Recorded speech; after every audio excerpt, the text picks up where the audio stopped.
Assalamualaikum warahmatullahi wabarakatuh. Salam sejahtera untuk kita semua. Puji syukur atas nikmat Allah Subhanahu wa taala, atas limpahan rahmatnya, sehingga kita dapat beraktivitas dalam keadaan sehat pada setiap harinya. Yang terhormat kepada Ibu Sri Mulyani MPD sebagai dosen pengampu, perkenalkan nama saya Hamidah, akan menyampaikan beberapa materi tentang ilmu alamiah dasar. Sebelum itu, apabila dalam penyampaian presentasi kali ini terdapat berbagai kekurangan dan kesalahan, mohon maaf yang sebesar-besarnya.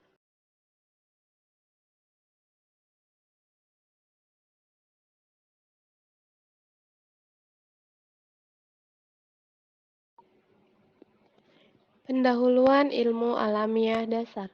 Ilmu alamiah dasar adalah ilmu pengetahuan alam atau natural science yang mempelajari tentang gejala-gejala dalam alam sebagai awal proses terbentuknya sebuah konsep dan suatu prinsip yang konkret. Dengan mempelajari ilmu alamiah dasar, kita dapat mengetahui secara luas bagaimana apa yang dipelajari dalam suatu hal mengenai alam semesta ketika mendapatkan ilmunya. Dan ilmu ini hanya mempelajari konsep-konsep dan prinsip-prinsip dasar yang bersifat umum, contohnya seperti biologi. Ilmu alamiah sebagai hasil perkembangan pola pikir manusia yang terakumulasi dari hasil pengamatan dan pengalaman telah mendorong manusia untuk melahirkan pendekatan kebenaran yang tidak hanya mengandalkan kemampuan rasio belaka. Dorongan tersebut setidaknya terdiri dari dua sisi. Dorongan pertama adalah dorongan untuk memuaskan diri sendiri yang sifatnya non-praktis atau teoritis guna memenuhi kuriositas dan memahami tentang hakikat alam semesta dan segala isinya, yang selanjutnya melahirkan pure science atau ilmu pengetahuan murni. Dorongan yang kedua adalah dorongan yang sifatnya praktis, di mana ilmu pengetahuan dimanfaatkan untuk meningkatkan taraf hidup yang lebih tinggi, dan selanjutnya disebut applied science atau ilmu pengetahuan terapan atau teknologi. Kapan ilmu pengetahuan lahir?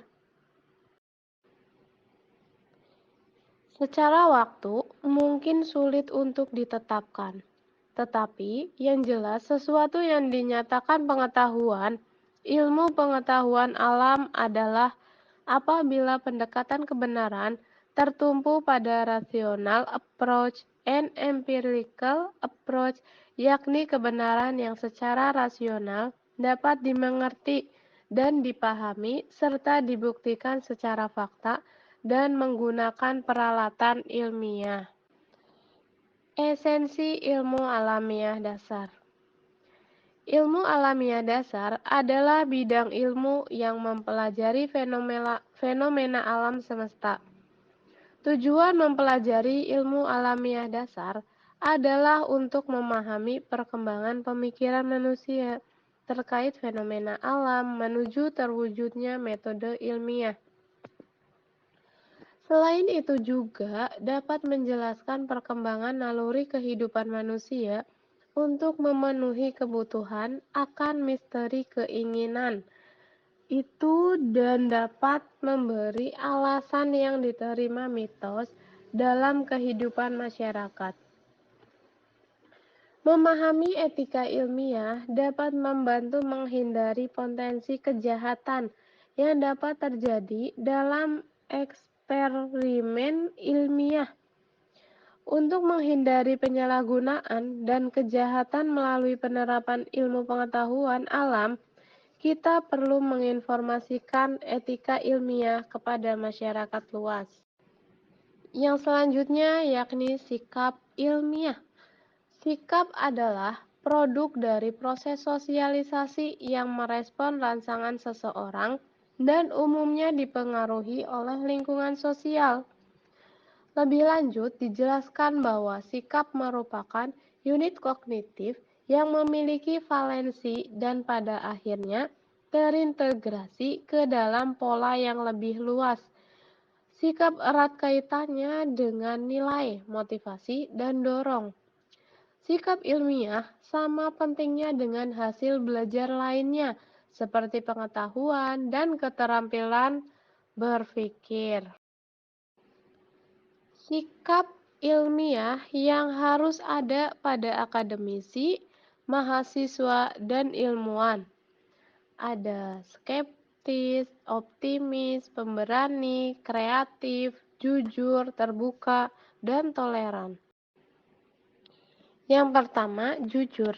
Sebagai ilmuwan, wajib melaporkan hasil pengamatannya secara objektif dan menyusun penelitian hingga pelaporan harus disampaikan sejujur-jujurnya, sehingga terbuka bagi peneliti lain bila dilakukan pengulangan.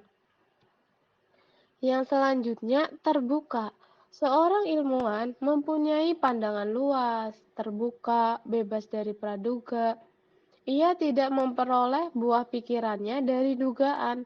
Ia akan terus mendapatkan kebenaran dengan prosedur ilmiah dan membuka diri bagi pihak lain untuk menguji dan mengkritik kebenarannya atau selalu menghargai kebenaran orang lain. Yang selanjutnya yaitu toleran. Seorang ilmuwan tidak merasa bahwa dirinya yang paling benar. Bahkan, ia bersedia mengakui bahwa orang lain mungkin lebih benar. Dalam menambah ilmu pengetahuan, ia bersedia belajar dari orang lain, membandingkan pendapatnya dengan pendapat orang lain. Sikap ilmiah yang perlu dimiliki oleh akademisi, mahasiswa, dan ilmuwan yaitu tenggang rasa atau sikap toleran tinggi, jauh dari sifat angkuh. Yang selanjutnya ada skeptis. Skeptis adalah sikap kehati-hatian dan kritis dalam memperoleh informasi, tidak sinis, tetapi meragukan kebenaran informasi sebelum teruji yang didukung oleh data fakta yang kuat, sehingga dalam membuat pernyataan, keputusan, atau kesimpulan tidak keliru. Yang selanjutnya ada optimis. Optimis adalah sikap berpenghargaan baik dalam menghadapi segala sesuatu, tidak putus asa. Seseorang yang memiliki kecerdasan optimis akan memiliki rasa humor yang tinggi. Yang selanjutnya, pemberani. Seorang ilmuwan harus memiliki sikap pemberani dalam menghadapi ketidakbenaran, kepura-puraan, penipuan, kemunafikan, dan kebatilan yang akan menghambat kemajuan. Dan yang terakhir, kreatif. Seorang ilmuwan dalam mengembangkan ilmunya harus kreatif. Louis Alpher, ilmuwan fisika Berkeley, ia seorang pemain golf. Dengan kreativitasnya, ia membuat alat atau analisator stroboskop untuk meningkatkan cara bermain golf. Kemudian, alat itu dihadiahkan kepada Presiden Eisenhower yang juga pemain golf, dan sejak itu ia memegang paten untuk pembuatan alat tersebut. Filsafat ilmu alamiah. Vitalisme. Vitalisme atau filsafat hidup dianut oleh seorang kelahiran Perancis, yaitu Henri Bergson. Vitalisme merupakan suatu doktrin yang menyatakan adanya kekuatan di luar alam. Kekuatan tersebut memiliki peranan yang esensial mengatur segala sesuatu yang terjadi di alam semesta ini, misalnya Tuhan. Henry Bergson menyebutkan elan vital. Elan vital adalah istilah yang dikemukakan oleh Bergson untuk menunjuk suatu semangat hidup bergelora. berdaya cipta, dan dorongan yang kuat. Asas hidup ini memimpin dan mengatur gejala hidup dan menyesuaikannya dengan tujuan hidup. Pikiran Bergson dalam aliran vitalisme. Pertama, hidup. Hidup adalah suatu tenaga eksplosif yang telah ada sejak awal dunia, yang berkembang dengan melawan penahanan atau penentangan materi, yaitu sesuatu yang lamban yang menentang gerak dan dipandang oleh akal. Yang selanjutnya ada naluri. Naluri adalah tenaga naluri bawaan kelahiran guna memanfaatkan alat-alat organis tertentu dengan cara tertentu. Kerja naluri terjadi otomatis tanpa memberi tempat pada spontanitas atau pembaruan. Contohnya naluri burung membuat sarangnya. Yang selanjutnya akal. Akal yang dimiliki manusia merupakan kecakapan untuk menciptakan alat-alat kerja bagi dirinya dan secara bebas mengubah-ubah pembuatan alat-alat kerja itu. Yang selanjutnya intuisi. Intuisi adalah tenaga rohani, suatu kecakapan yang dapat melepaskan diri dari akal. Kecakapan untuk menyimpan serta meninjau dengan sadar. Dan yang terakhir, agama. Bergson membagi agama menjadi dua macam, yaitu agama yang statis dan agama yang dinamis. Agama yang statis adalah agama yang timbul karena hasil karya perkembangan, dan agama yang dinamis adalah agama yang diberikan oleh institusi. Mekanisme. Mekanisme merupakan pandangan yang menyatakan bahwa sebagai penyebab yang mengatur semua gerakan di alam semesta ini adalah sejumlah hukum alam atau nature of law. Dengan demikian, menurut paham ini, semua gejala alam semesta terjadi dengan sendirinya sesuai dengan hukum alam, sehingga pandangan ini akan menyamakan antara gejala makhluk hidup dengan makhluk tak hidup, sehingga tidak ada perbedaan yang hakiki di antaranya. Dengan demikian, akan menggiring pandangan manusia pada paham materialisme yang kemudian menjadi ateisme. Agnotisme. Agnotisme merupakan paham yang tidak memperdulikan ada tidaknya kekuatan di luar alam Sang Pencipta, Tuhan Yang Maha Kuasa. Seorang ahli biologi Inggris, Thomas Henry Huxley, mencetuskan kata agnostik pada tahun 1869 dengan mengatakan, secara sederhana ini memiliki makna bahwa seseorang tidak sepatutnya mengatakan kalau dirinya tahu atau percaya pada sesuatu yang mana dirinya tidak memiliki dasar ilmiah untuk mengaku tahu atau percaya. Agnotisme dapat dibagi menjadi beberapa kategori, yaitu yang pertama, agnostik ateisme, yaitu pandangan mereka yang tidak percaya pada keberadaan dewa atau Tuhan apapun, tetapi tidak mengklaim tahu apakah dewa itu ada atau tidak ada. Yang selanjutnya ada agnostik teisme, yaitu pandangan mereka yang tidak mengaku tahu konsep keberadaan dewa atau Tuhan apapun, tetapi masih percaya pada keberadaan tersebut. Dan yang selanjutnya ada apatis atau agnostisisme pragmatis, yaitu pandangan bahwa tidak ada bukti baik, ada atau tidaknya dewa atau Tuhan apapun, tetapi karena setiap dewa yang mungkin saja itu dapat bersikap tidak peduli kepada alam semesta atau kesejahteraan penghuninya, pertanyaan ini lebih bersifat akademik.